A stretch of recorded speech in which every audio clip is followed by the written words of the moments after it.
안녕하세요, 피규어올리기 아인스입니다. 오늘 준비한 마블 코믹스 토르 천둥의 시대를 준비해봤습니다. 자, 토르 하면 역시 단독으로 마블 영화로도 나왔던 캐릭터죠. 오늘은 이제 토르 천둥의 시대를 살펴볼 건데요. 우선 간단하게 먼저 책 정보를 좀 보도록 하겠습니다. 지은이는 매트 프랙션, 그린이는 패트릭 저처로 되어 있고요. 역자는 이규원입니다. 출간일은 2012년 1월 25일날 나왔고요. 출판사는 시공사, 정가는 13,000원에 판매가 되고 있습니다. 책 사이즈는 가로 167, 세로 257cm, 기존 책들과 동일한 사이즈로 되어 있네요. 표지부터가 상당히 해골 망자들과 싸우고 있는 토르의 모습이 그려져 있는 이러한 표지로 되어 있고요. 자, 좀 뒤쪽을 좀 보도록 하겠습니다. 뭔 거인을 쓰러뜨린 듯한 토르의 모습이 그려져 있고요. 뒤에 적혀 있는 내용, 토르는 오딘의 사랑하는 아들이요, 용맹과 품위와 강인함의 귀감이다. 아스가르드에서 헬까지, 그리고 그 사이의 모든 영역에 걸쳐 토르는 사랑하는 신들의 고향을 대표해 전설이 되었다. 그러나 토르가 물러난다면 어떤 일이 벌어질까? 신들이 이야기한 난장판을 그가 치우려 하지 않는다면, 아버지 오딘의 권위를 부정하고 아버지와 쓸모없는 동료 신들을 가르치려 든다면, 천둥의 시대는 인간의 애를 통해 겸손을 알게 되는 한 신의 궁극적 운명에 관한 이야기다. 인빈시블, 아이언맨으로 유명한 슈퍼스타 작가 매트 프랙션의 이야기가 신들의 판테온에 비견될 수많은 화가들의 손에 의해 화려하고 강인한 액션으로 거듭난 작품, 이것이 바로 시대의 토르 서사시다 라고 나와 있습니다. 아버지에게 반항하는 아들의 모습이 그려질 것 같은 이러한 책 뒤편에 소개 문구가 적혀져 있네요. 자, 그럼 과연 이 토르 천둥의 시대 어떤 내용이 담겨 있을지 한번 살펴보도록 하겠습니다. 자, 책의 내용을 이제 보도록 하죠. 우선 이제 이야기의 시작은 서리 거인들과 전투를 하고 있는 토르의 모습으로 시작이 됩니다. 상당히 이 특유의 이 마블스러운 이러한 그림체가 돋보이는 이러한 모습이 그려져 있고요. 이 전투에서 승리한 후 이 황금, 이 사과를 가지고 이제 잔치를 벌이는 신들의 모습이 그려집니다. 그 자리에서 토르는 그 사과를 해서 흥청망청 먹고 쓰는 데에만 그치지 않고 이 황금 사과를 비축을 한다는 이러한 언급이 나와 있고요. 이후 이제 한 석공이 찾아와서 성벽을 다시 쌓게 됩니다. 그가 요구한 조건은 인챈트리스를 신부로 맞이하게 해달라는 이러한 요구 조건을 내걸게 되죠. 물론 당사자 인챈트리스에 대한 의견은 철저히 무시된 채로 이야기가 진행이 됩니다. 아무런 방해 없이 순조롭게 작업이 진행돼서 약속 기한 내에 완성이 될 것 같아 보이자 오딘이 이것에 대해 불만을 표시를 하게 되고요. 그 때문에 이제 로키의 방해가 막바지에 시작이 됩니다. 이 로키의 방해 때문에 성벽은 결국 벽돌 3장이 못 올라간 채로 약속 기한을 넘기게 되고요. 오딘은 이것을 트집을 잡아서 상을 이제 내리지 않으려고 하게 되고, 이에 분노를 하게 되면서 석공의 정체가 밝혀지는데, 석공의 정체는 지난 전쟁에서 살아남았던 서리 거인이었습니다. 단순히 인챈트리스를 향한 단순한 이러한 욕심 때문에 이러한 짓을 벌인 것으로 되어 있고요. 이제 안에서 난동을 피우는 이 서리 거인을 토르가 나타나서 단방에 쓰러뜨립니다. 이렇게 되면서 이제 첫 번째 이제 에피소드는 간단하게 마무리가 되는 듯 하고요. 이제 장면이 바뀌게 되면서 11번째 라그나로크의 시대의 이야기가 나오게 됩니다. 계속 자주 추방당하지만 또다시 추방당하고 이 추위와 굶주림에 시달리는 로키의 모습이 나오게 되고요. 그에게 독수리가 와서 100일 동안 먹여주고 비프로스트의 이곳까지 데려다주고 또 그의 소중한 힘도 주겠다라고 이야기를 합니다. 그 대신 조건으로서 인챈트리스를 데려다달라 라는 조건을 내걸죠. 자신의 목숨이 이제 살기 바빴던 로키는 이 제안을 받아들이고요. 약속대로 인챈트리스를 데리고 나옵니다. 하지만 거기서 만난 것은 그 독수리의 정체는 또다시 등장한 또 다른 서리거인이었고요. 결국 인첸트리스는 서리거인의 궁전의 왕비가 됩니다. 이 또한 이제 그녀의 의지와는 전혀 상관없이 이야기가 또다시 진행이 되고 있는 모습을 보여지게 되고요. 황금사과를 이제 수확하는 역할을 했었던 인첸트리스가 사라지기 때문에 황금사과를 수확할 수가 없게 되고, 이 때문에 신들은 굶주리고 쇠약해져 갑니다. 하지만 앞서서 토르가 사과를 비축하고 있었다는 사실을 알게 된 신들은 그를 찾아가서 나누어 달라고 부탁을 하게 되지만 토르의 여인이 나타나서 그가 거절했다라는 사실을 알려줍니다. 그 와중에 헤임달이 로키가 인첸트리스를 데리고 나갔다는 것을 봤다라면서 또다시 이야기가 전개가 되게 되고요.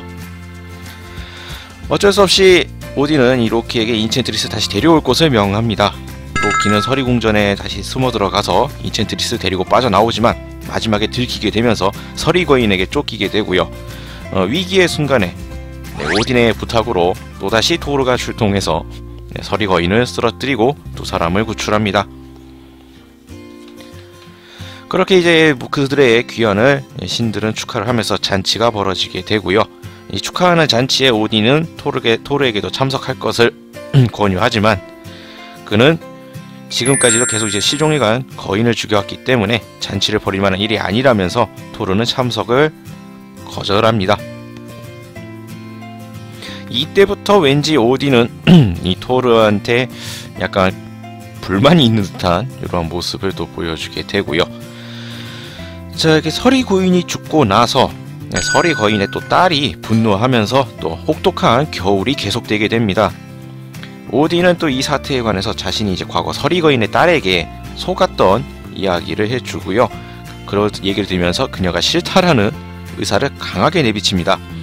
로키에게 이제 그녀를 데려와서 그녀를 데려오라고 이제 명령을 하게 되고요. 또 서리거인의 딸은 또 로키를 따라서 고분고분 오딘의 앞으로 다가옵니다. 그녀는 이제 자신의 아버지를 살해한 원인이 이 오딘 때문에 이러한 일들이 벌어지게 된 것이라면서 그녀는 드워프 마을에서 가장 훌륭한 보물을 가져오라고 이야기를 합니다. 로키는 이제 3명의 드워프 장인을 찾아가서 각자에게 최고의 보물을 만들라고 지시를 시키고요.